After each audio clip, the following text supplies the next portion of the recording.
Okay, thank you for everybody for being so punctual, getting back to our seats. Okay, so just as a quick recap, what have we accomplished? We identified the elements and the forces and dynamics in local and continental ecosystems. We explored levers for reconfiguring the ecosystem to make it more robust. And now we're going to turn to the question, how can we mobilize to actually affect the changes that we've been talking about? And we're lucky to have a panel of folks who have been doing the work in the field so that we can learn from them. We have Saul Kaiserman to my immediate left, who's the director of lifelong learning at Temple Emanu-El in New York. He's a Mandel Jerusalem Fellow, and he formerly was a director at Central Synagogue, where he instituted some ecosystem changes. We have Sid Weissman in the center seat, who's the director of innovation in congregational learning at the Jewish Education Project in New York City, working on the community-wide level, and she leads a team that supports the creation of Jewish learning environments to positively nurture the lives of learners. And Sid also teaches organizational dynamics, curriculum design, and accompanying families on their spiritual journey at the New York campus of HUC. Our third panelist is Elizabeth Perez from right here in Montreal. She's the director of community planning and allocations, and she has overseen and nurtured JQMTL, the Jewish Learning Initiative. And we have Jim Rogozen, who's the Chief Learning Officer of USCJ. He was the former head of a number of day schools, and they're engaged in some ecosystem change. And finally, at the end, we have Sarah Steinberg, who's the CEO of ShalomLearning.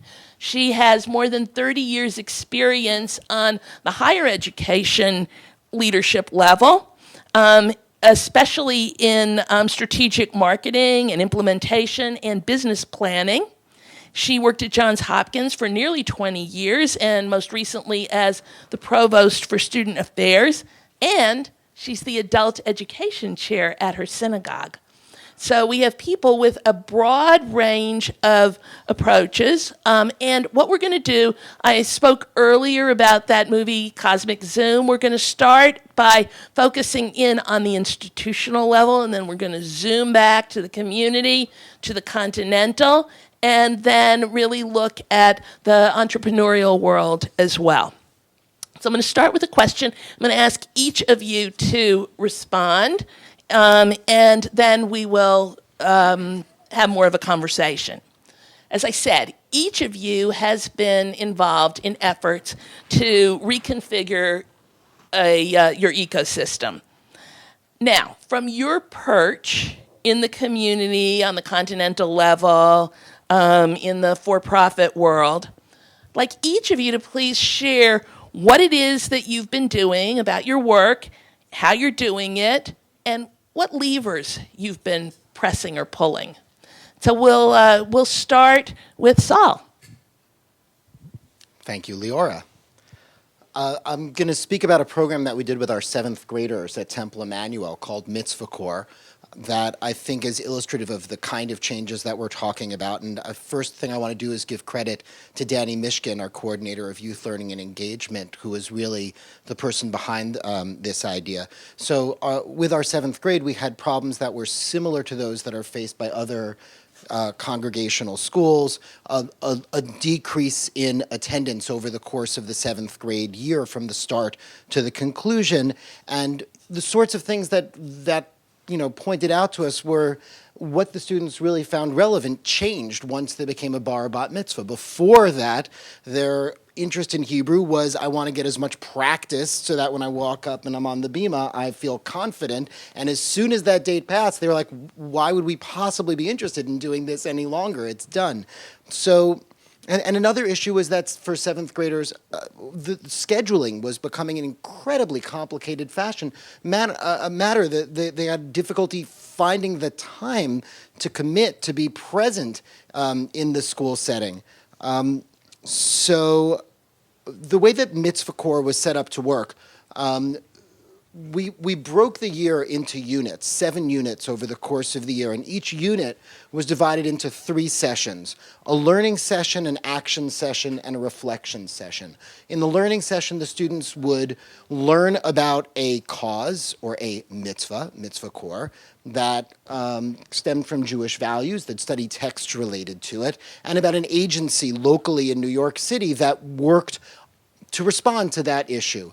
Then in the action session, they would go out and volunteer, do hands-on service in that agency. And then the reflection session, they would come back to Temple Emanu-El and meet as a group to discuss their experience, both what kinds of things were we able to do in that brief time that we were there, and how did the experience impact upon us as the learners. Each of these sessions was offered both on a Sunday morning and on a Wednesday afternoon, which allowed for much more flexibility. Students could come on a Sunday to a learning session, and then if the next Sunday didn't work for them, come on the Wednesday for an action session, return on a Sunday for a reflection session.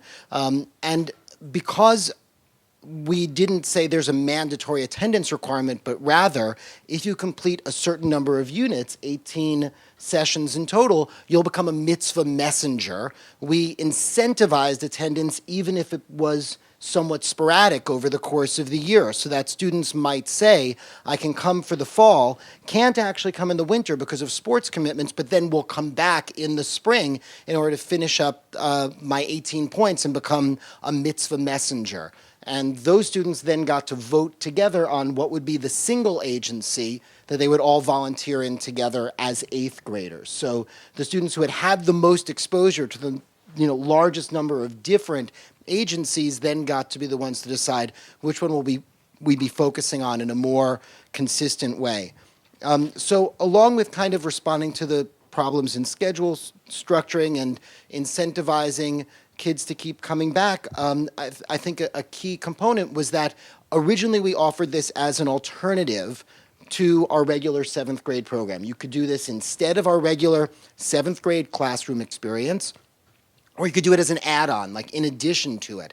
By our 4th year of doing it, we said we can drop our regular program and just do Mitzvah Corps as our regular 7th grade program. Because when we first started off, people were like, what, you're going to tell kids that they don't have to come every week? They saw this as completely illegitimate. But when we started seeing that kids were continuing to come back after becoming bar bat mitzvah to Mitzvah Corps, but not continuing to come back to our regular 7th grade program, and when we were having 3 or 4 kids left in our regular program and 15, 20, 25 kids who had completed the year of Mitzvah Corps, even if their scheduling had been sporadic, we said, well, this now is something that is just the way we do things around here, and it's just become a part of how we do things at Temple Emanu-El. So I think it's an example of how we played around with some of those levers.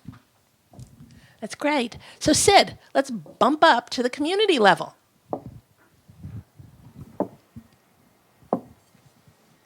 Am I on? Can you hear me? Nope. Bon après-midi. Je suis très heureuse d'être ici. Je travaille à New York auprès des 50 synagogues. Notre travail est d'enrichir l'éducation dans le quotidien des enfants. Maintenant, ba-Anglit. Did I do okay? Very well. Okay. Very well. D'accord? What did I say? You just ordered the fish. I have no idea. So I'm very happy to be here. Good afternoon. I work for the Jewish Education Project. We work with over 50 synagogues in New York, and the assumption that we make is that the existing religious school model coming to a classroom for X hours a week, no matter how interesting that classroom is, will not be enough to grow children who are strengthened in this world by Jewish life. And therefore, our work has to be about changing that structure and model. So what we see in New York, we've been able to help congregations create models like Saul spoke about. Models where family and children are celebrating and learning on Shabbat together. Models that are more camp-like, more lived Judaism than learned about Judaism. And I think the piece I'd like to share with you comes from a midah, a virtue of humility. And I need to share that with you. In my own leadership, when I began, I felt if I'm most creative, if I'm most strong, I'll be able to achieve the goals. And we know how foolish that was in my youth. And I learned that I had to have a team. And that the more I brought people with great gifts together, inspired by a mission and a purpose, we together could achieve. Okay, that was okay on the humility spectrum, but not humble enough. And now in the Jewish Education Project, all that we have accomplished is that teaching from the rabbis about, we're dust, and yet we're also close to the angels. So we recognize no matter how many millions of dollars we receive, no matter how great our internal team is, we cannot accomplish our goal without partnerships. And I'm just going to give you a quick alphabet soup of who have been the partners where we have had to say, we are not expert in how to do this, we must turn to. We have a deep partnership with the Experiment in Congregational Education that comes from HUC. We've had a deep partnership with Leadership Institute, which is a partnership, here comes the alphabet, of HUC and JTS, the seminaries of the Reform and Conservative movements. We work, here are more letters, the ERPs, Nili Simcha was on the internet. We work with Avodah Arts and bring people like that to congregations. We have another project with Foundation for Jewish Camp. And Foundation for Jewish Camp brings money to say we want more kids' heads in beds. And how do we help synagogues accomplish that and also make learning more camp-like? I'll say two more and I'll stop. And the next is we have CEs. Coalition educators. We believe that for congregations to stop being the drop-off Hebrew school, they're not staffed enough. You're going to ask what are the things that keep us from changing the ecosystem? Our structures don't allow it. So coalition educators are full-time people who work in 3 synagogues, not only to be teachers, but to be what we say engines of innovation, and they also work for our agency. And the last kind of changing the ecosystem I'll leave you with, and you can visit us on innovatingcongregations.org. We've brought 50 congregations together in something called the Coalition of Innovating Congregations, to have a network of support to say we're all in this for the same mission. We can learn from each other. I'll take Saul's clever idea and I'll add your clever idea, and I'll be in learning with you so that we can support each other, learn from each other. Au revoir. It goes to Elizabeth.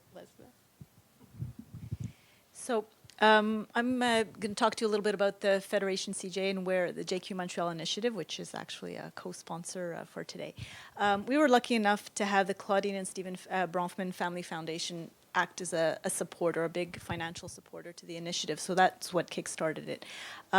What we're seeking to do is for Federation to be really a catalyst and a facilitator in increasing Jewish learning and Jewish literacy in Montreal. That's our overarching goal. And what we're looking at really is creating a supportive network of existing organizations. We're not aiming to create or recreate what already exists. We're not looking to replace what already exists, but yet to enhance it. And what we did is we based this a lot on initial research that we did. And we said before we go out and decide what we want to accomplish, we need to understand what's going on in our community and in North America. So we took a look at North American trends and best practices. We looked at what exists currently in Montreal in terms of offerings, and we went fairly far. We broadened our definition of Jewish learning just to make sure that we were looking at what exists very broadly in the community. And we also ran a series of focus groups. It was very important for us to hear from people from different age groups, because this initiative is really from cradle to grave. We're not looking just at children and teens or young families. And we wanted to hear from people in terms of what they're interested in and what they perceive to be the challenges for their connection. So part of our objective really is to increase the number of participants and increase the depth and the number of interactions that exist. What's very important to us is to have some key values guiding the initiative. One of them is that it be learner-focused. So we do not believe that a top-down approach is going to be effective in our community. We really think that members of the community need to be active participants in the learning that they're going to be engaged in. We think it's very important to have programs be accessible. Part of that, we're creating a website. I mean, we're not going to get into detail now, but people need to know what's going on in the community. One of our big findings is that there were a lot of great things already going on in the community that people just didn't know about. So we need to act as a repository of information for the community. Excellence also needs to be a driving value. People will not come back if they do not perceive a program to be of high quality. It's no longer good enough to be the okay program that you send your kids to, because it's competing with everything else in people's lives. We need to make sure that the learning is intentional and collaborative. I think, like you, we are really looking at collaborations across the community and across the system. We need to capitalize on key moments. There are people who have very specific moments in their lives where they're interested in connecting to the community. We need to use those moments as entry points and then to build on them, and not use them as entry and exit points at the same time. So, the bar mitzvah is often used or the bar bat mitzvah is the classic example, but then we just drop them. People walk in, we have them for a year, and then we no longer see them again. So we need to use that as a jumping and an entry point. We also need to use technology and innovation in our system in a different way. So really to make things more accessible, but also as new entry points for different parts of our community. I think that's about it. That's great. So, no, Jim. Hi, I'm Jim Rogozen. Wow. My position is new, as is the learning department at United Synagogue for Conservative Judaism. We serve preschools, congregational schools, day schools, the youth movement, USY, the gap year program, and all of the summer travel programs in Israel and in the US. So part of my job is to create this seamless connection amongst hundreds of organizations and the delivery of various learning systems in some cohesive way. Another goal is to get other arms and organizations within the conservative movement to work together to create a lifelong learning path, so that kids who are involved in USY or Ramah or Schechter or their congregational learning perceive themselves to be part of a full quilt, so to speak, of education that reinforces each part, to the other. Another goal that we have is to create environments in which Jewish learning empower synagogues to not only change the world, but to transform themselves to be more dynamic and engaging institutions. And when it comes to the levers or the methodologies, I want to go in a little bit different direction here. Instead of focusing on specific programs, what we talk about is the institutional capacity. And one of the quotes that I have up on my board that I look at every day is, vision without a plan is a daydream. Planning without a vision is a nightmare. Really, what we talk about and what we try to get out to our congregations is, if they are not mission-aligned organizations, the programmatics will be a matter of chasing one's tail. Always looking for the latest thing that'll bring in a couple more kids or a couple more families. It has to be, the educational program has to be part of the mission of the synagogue, and it has to be represented as such both in personnel and budget and the way it's articulated through all parts of the synagogue. So the areas that we focus on are mission alignment, board training, long-term visioning, strategic financial planning, creating community as both a curriculum source and a reinforcement for Jewish learning, and connecting all the arms of the concerted movement to have a common vision, so that when people experience learning, however it's expressed, they'll see a coherence from camp to school to home to synagogue. So really what we're trying to focus on is getting people to understand that their organization has to have certain markers of readiness to have quality discussions about education, so that then the innovation, the new programs, the collaboration will take hold, and you won't keep revisiting things because they've failed through lack of execution. If there's a new need because of external factors in the ecosystem, that's great. Then you'll be ready for change. But if you're not, you'll keep chasing after things. So mission alignment and institutional readiness. Thank you. Again, as Leora said, my name is Sarah Steinberg, and I'm the CEO of ShalomLearning, which is actually a for-profit entity. So I guess I represent the entrepreneurs of the world today in Jewish education.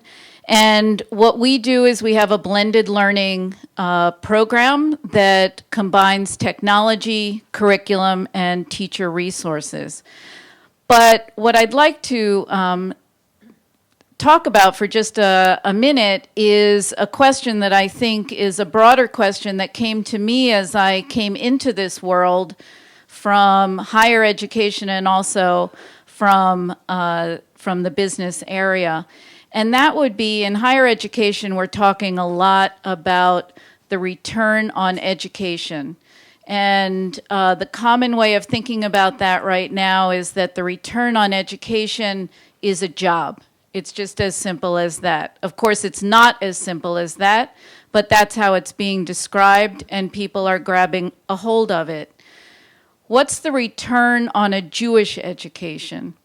And when you think about an ROJE, a return on a Jewish education, it begins to take the problem of solving problems in Jewish education back one step to defining exactly what the problem statement is and what we're trying to achieve.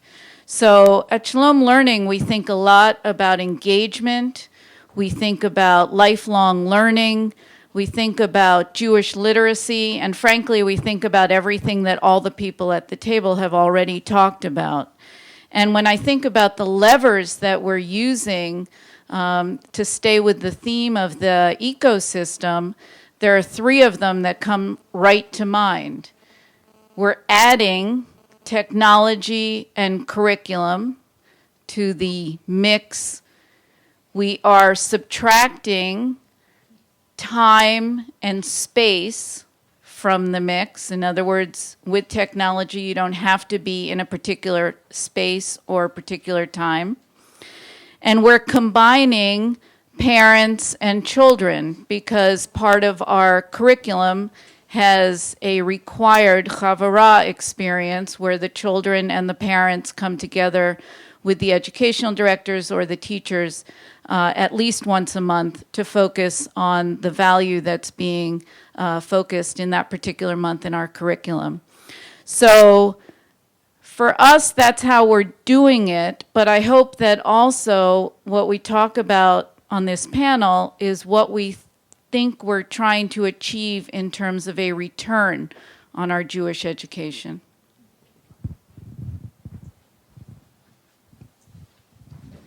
Thank you. So just to give positive reinforcement, this is exactly where I hope that we would be. Great. Sid, you started us off on the next question that we want.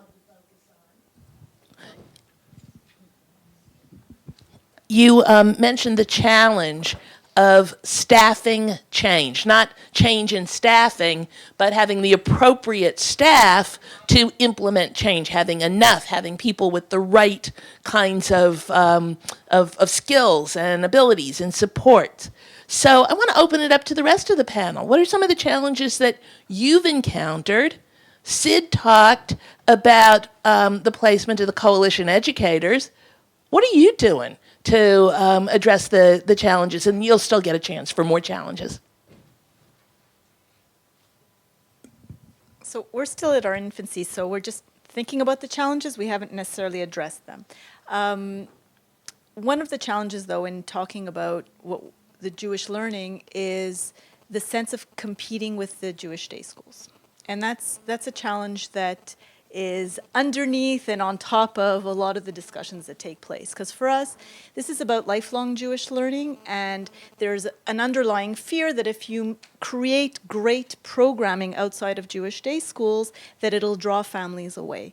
So I don't have the answer to how we're addressing it, but part of our vision and our eventual dream is for the day schools actually to be a partner in the initiative. I don't know how we're going to get there exactly, but the part of the dream is for the day schools to become places of learning, whether you're a day school student or not, but there's an opportunity for family learning, for after-school learning, and that if the schools can see themselves as a partner in this, that'll be one of our potential successes.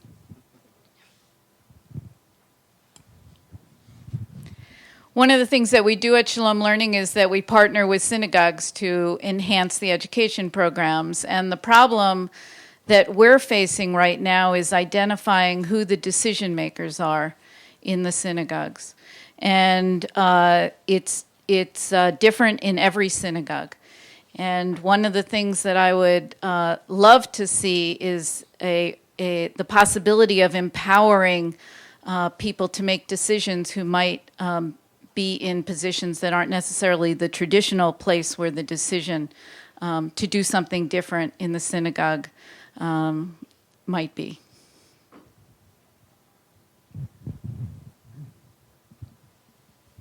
So actually, as a follow-up, do you see that as a unique challenge for a nonprofit or for someone who sits on the perch where you do? Or do you all think that it's the same? So I can't speak for these guys, but I know from my perch it's a definite problem.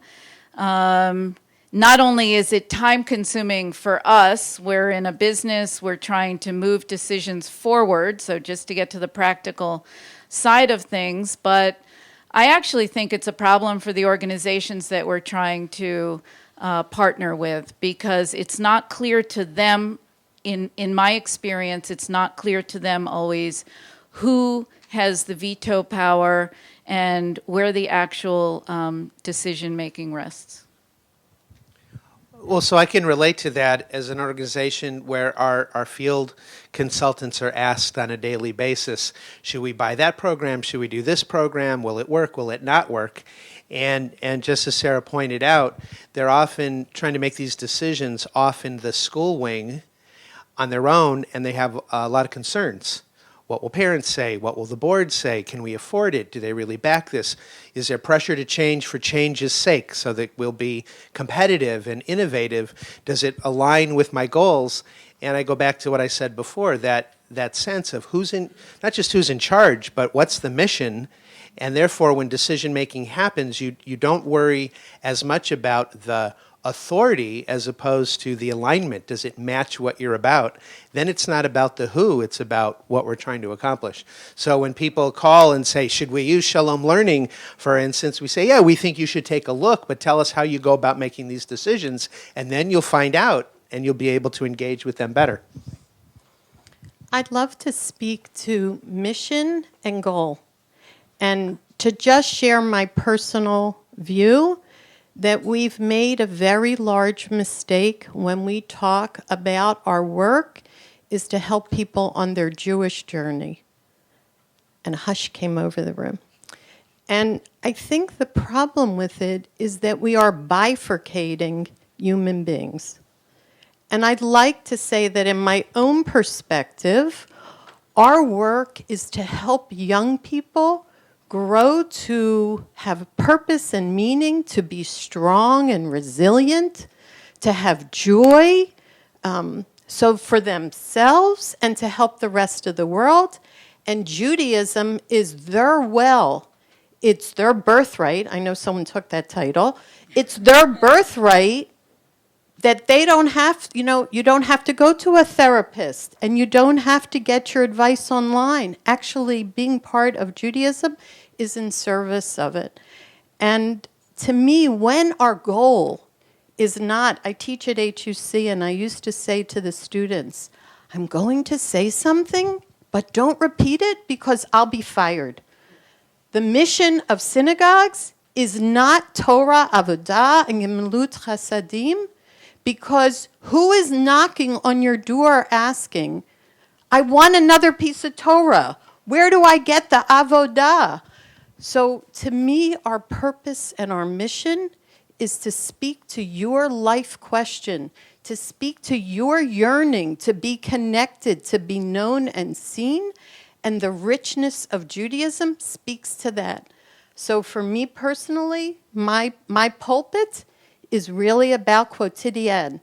It is about the Judaism that enables us to live in our daily lives. And if we can shift to say that's the outcome, to me then all the dominoes behind it shift. So, where are the greatest openings, the potential, the opportunities to bring about this shift that you're talking about? We talked about the challenges. Where's the place where the door's cracked open?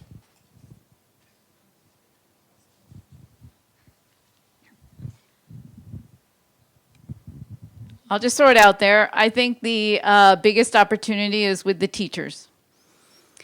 And the teachers have, in cases that I've been experiencing, and this is a gross generality, I admit freely, don't have access to all of the resources that they need. And they are have expressed to me many times a request that we form a repository of information and curriculum examples. And I know these repositories already exist. So if they exist, we're not doing a good job of getting them out there so that the teachers know. And then the second thing that the teachers are asking for is that they want a community so that they can share best practices with one another globally, not just in their community, but all over the entire world. And that's what technology is perfect for. We already have the tools to do that. And so I think that's the greatest opportunity, is to help the teachers close the gap on those two issues. So I don't disagree, but I think where the door is open now is when with our teens and our young adults. They're already living the world very differently. If I look at my kids and they don't have a sense of ownership of their information, they put everything online, they co-create already. I think we really need to turn to that generation and start creating things with them. And I think the door is open in the sense that I see an emergence of a curiosity and an interest in engaging, as long as we open the door even wider for these young people. And I would say that we need to work with them to co-create, and that if we think that as older adults or as adults creating systems for them, we're going to do it for them, I think then we're wrong. And I think that we really need to use them and I would say their natural inclination is the way they navigate the world to create the new opportunities. I believe that your greatest opportunity is where your success is already. So everybody here works in an organization that you can say, I know when we are at our best. And I think that you get a group of people around a table and you say, what is the moment? What do we see resulting in that moment? And what's enabling that? And there is the gem and that's, or the key that totally unlocks the door to a better, stronger tomorrow.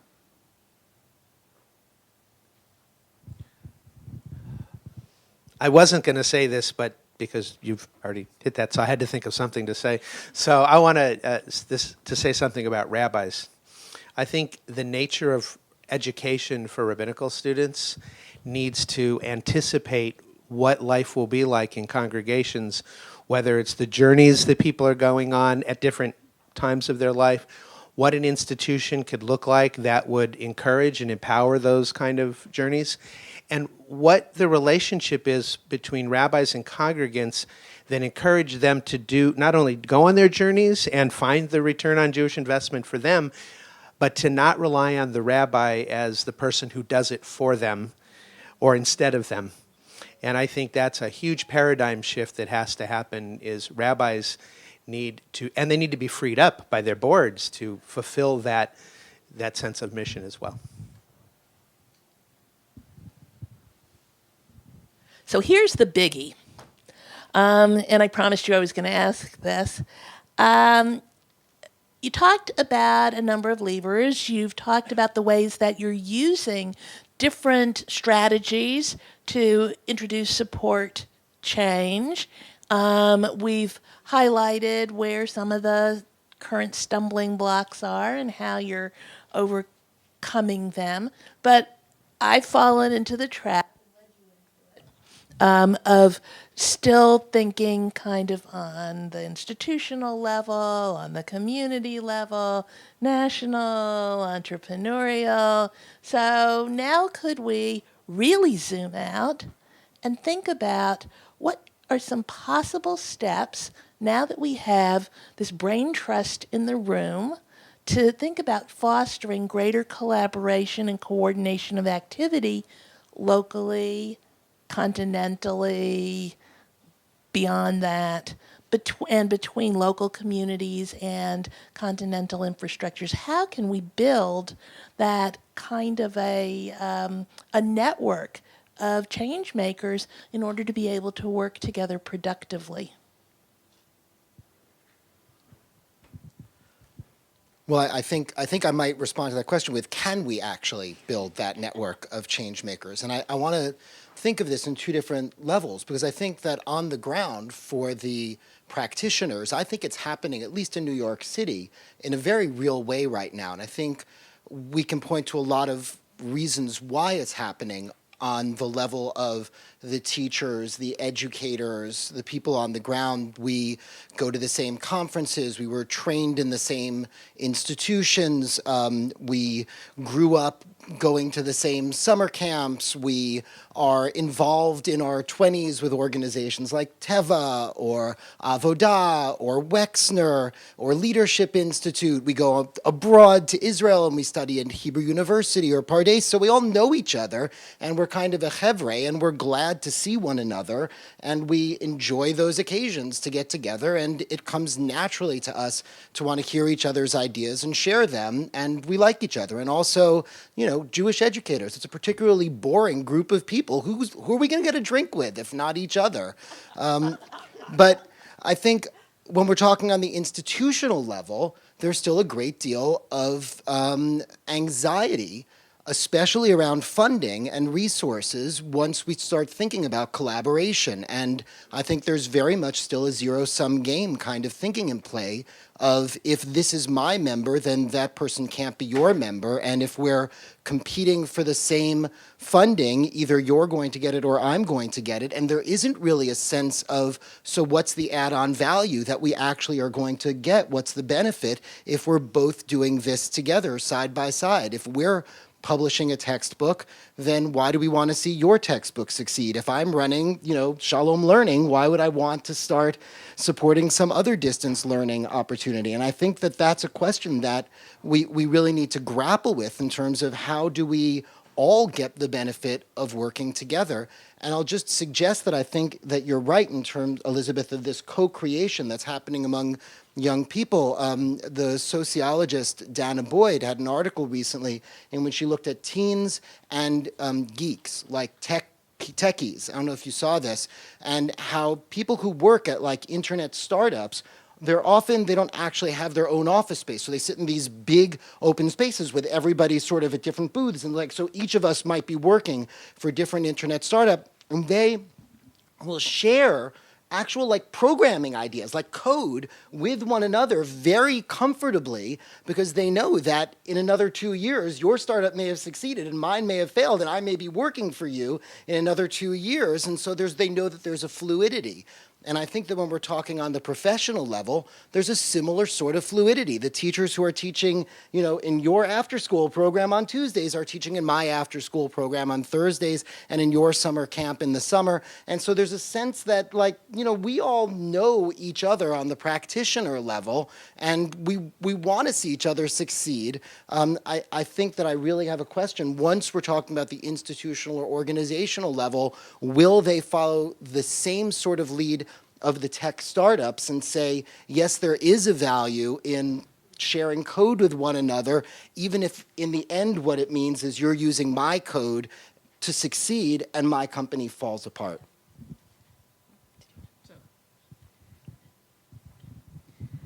So I couldn't agree more. I happen to be a person who sees the world through rose-colored glasses, and my glass is always half full.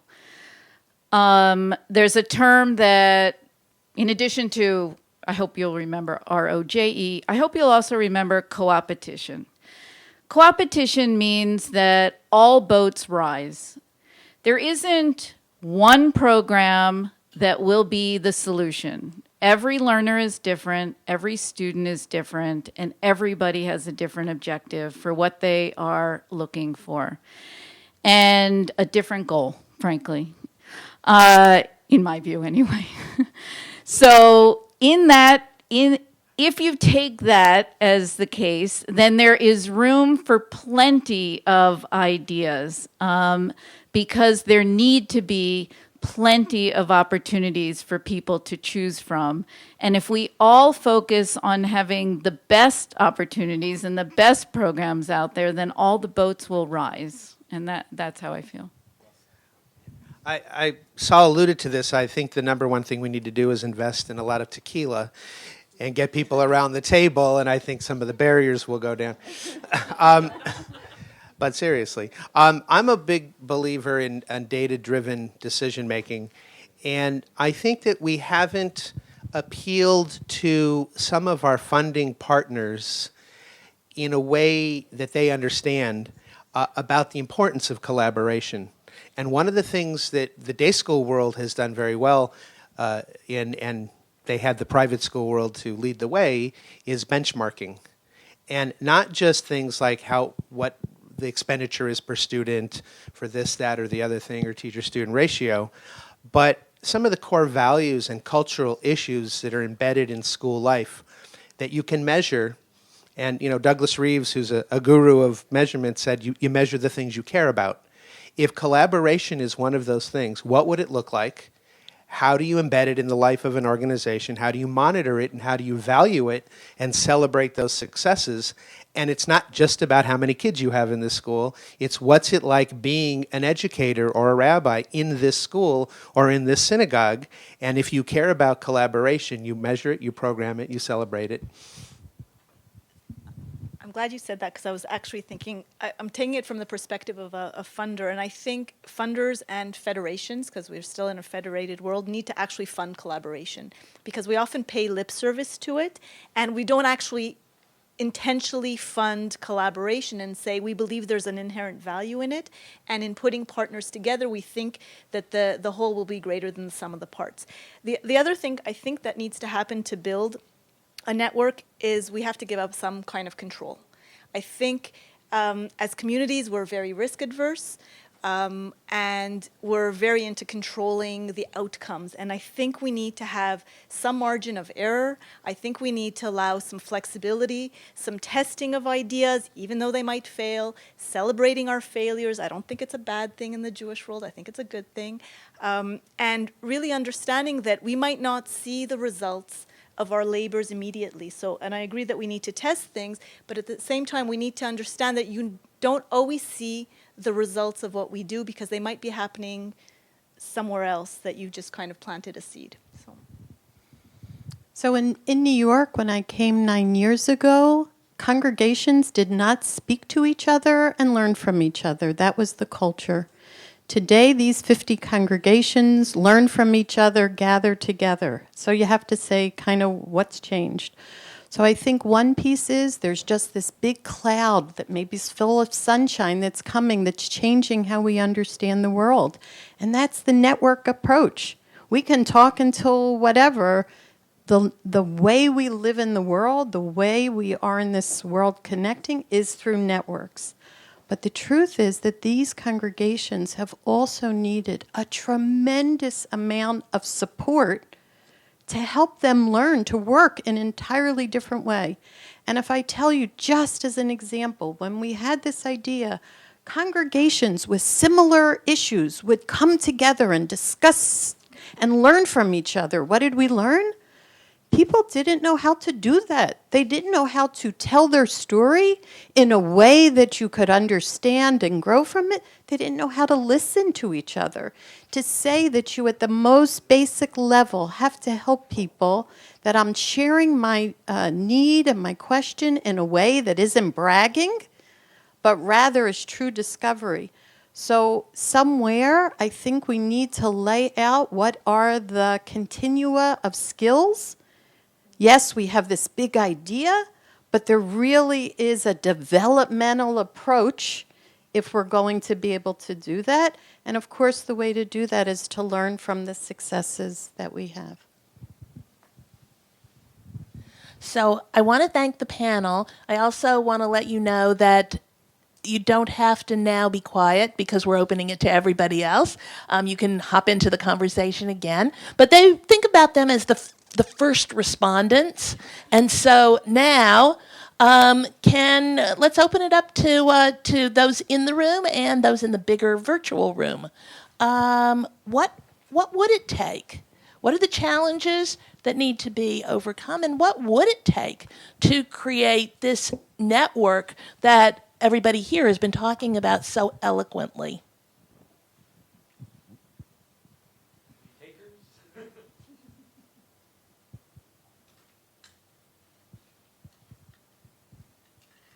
Have any of you had success stories? They told a lot about success stories.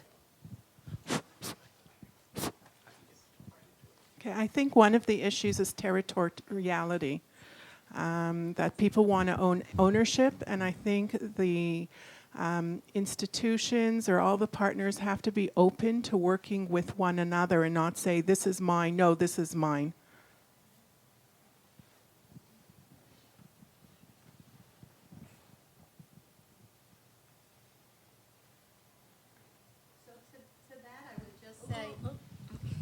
It's really the paradox is you have to be strong enough to be humble, right? You have to, if you're under siege, then you're less likely to do the reaching out. My experience in New York, it is the congregations who have the stronger team, who have the vision, that are in a strong enough position to say, I do actually want to learn from you.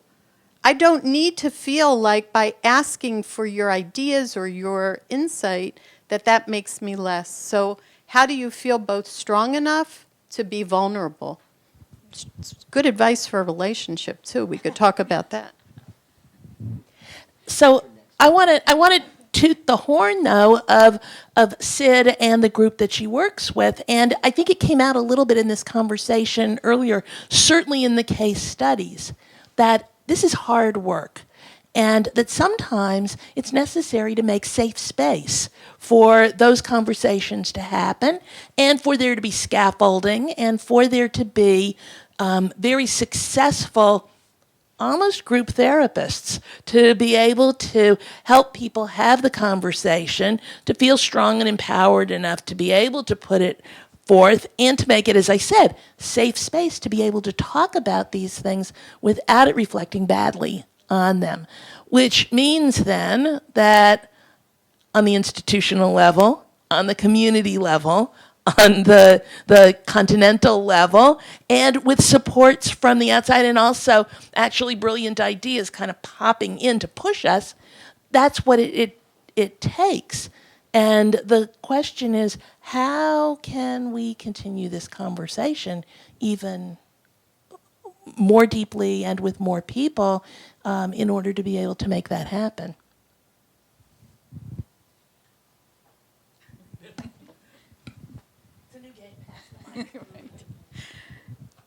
One thought that I have, Leora, is I think you guys started it actually by introducing the idea of the ecosystem and bringing in the ideas of somebody who thinks about it for other purposes, but we're applying the thought here for Jewish education.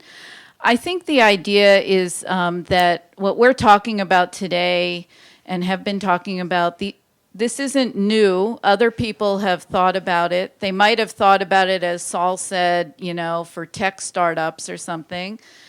And perhaps a next step is to bring, some people in for the dialogue who don't know anything about Jewish education, but know about... People are already here on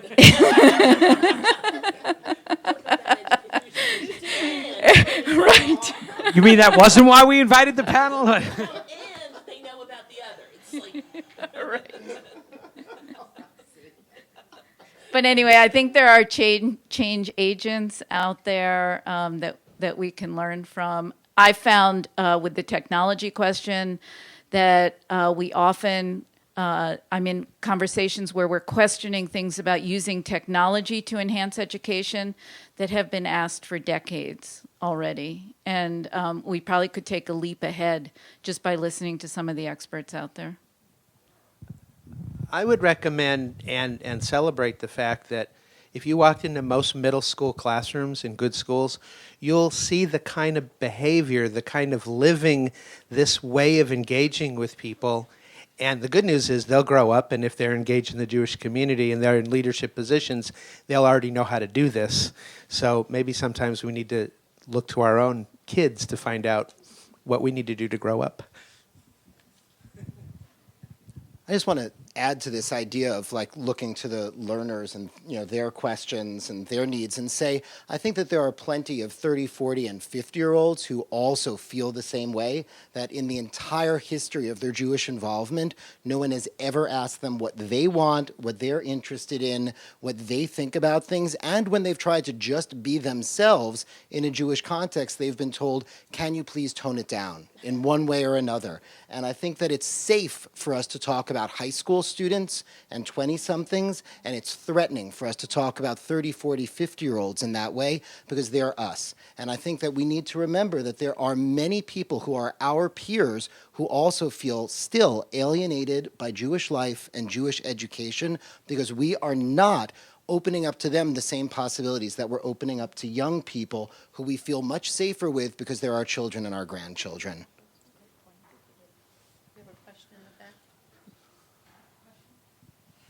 I think we have time for just one, unfortunately, and then we're going to wrap up because we promised to get you out. I'm wanting, it's not a perfectly framed question, but I'm wanting to just get some feedback around this idea of examples of more disruptive approaches to advancing and enhancing opportunities for Jewish education within the sort of frame of, I understand that there's a calculus of the intersection of programs and fiscal sustainability for institutions. And within that frame, the calculus requires one to evaluate the costs and the benefits of applying a more disruptive approach. And I'm thinking more like, 3 different shuls who are in the same basic geographic district, 2 of them shutting down their religious schools and everybody going to one.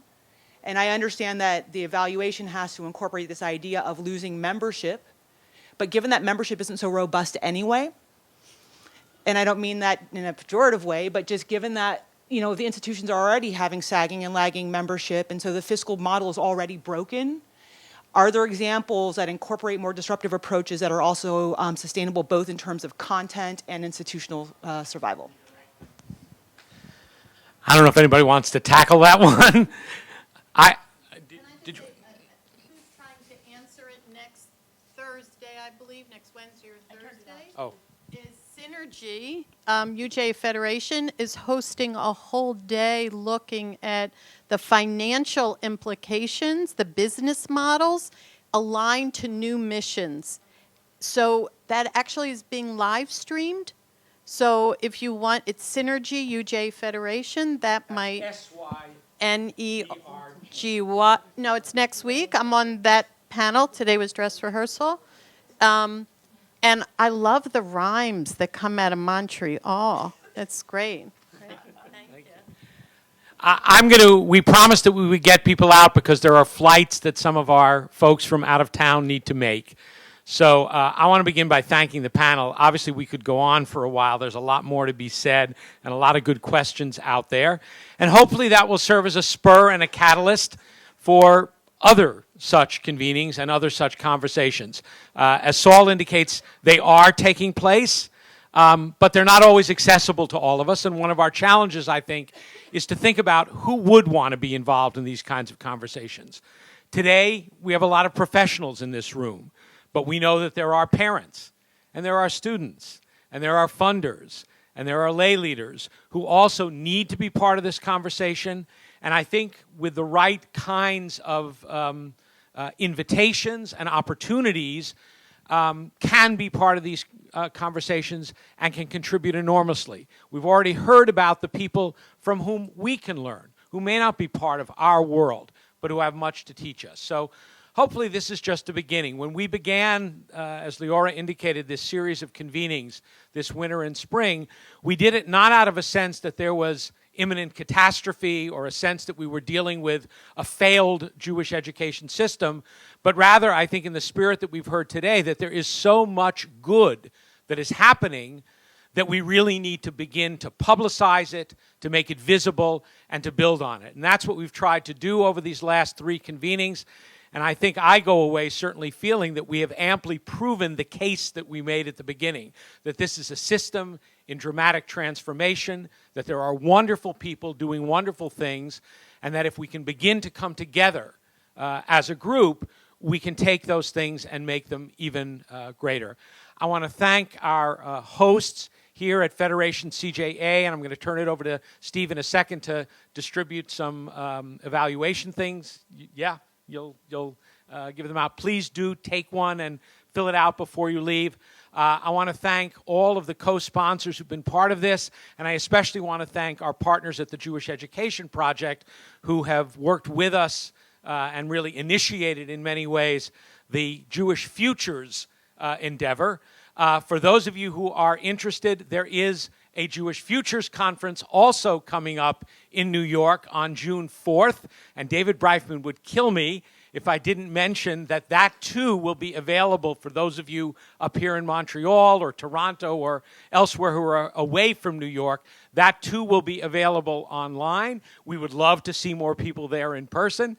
New York in June is beautiful, and we'll be at the Museum of Jewish Heritage, which is a gorgeous site at the Battery. But if you can't make it, please do tune in. It'll be dealing with whose Torah is it anyway? Jewish text in the contemporary world. So again, thanks to all of you for coming. Thanks to everybody on the live stream, and especially those of you on the live stream who took the time to tweet in and to email in. We do value your contributions as well. And we will continue this conversation. Thank you all.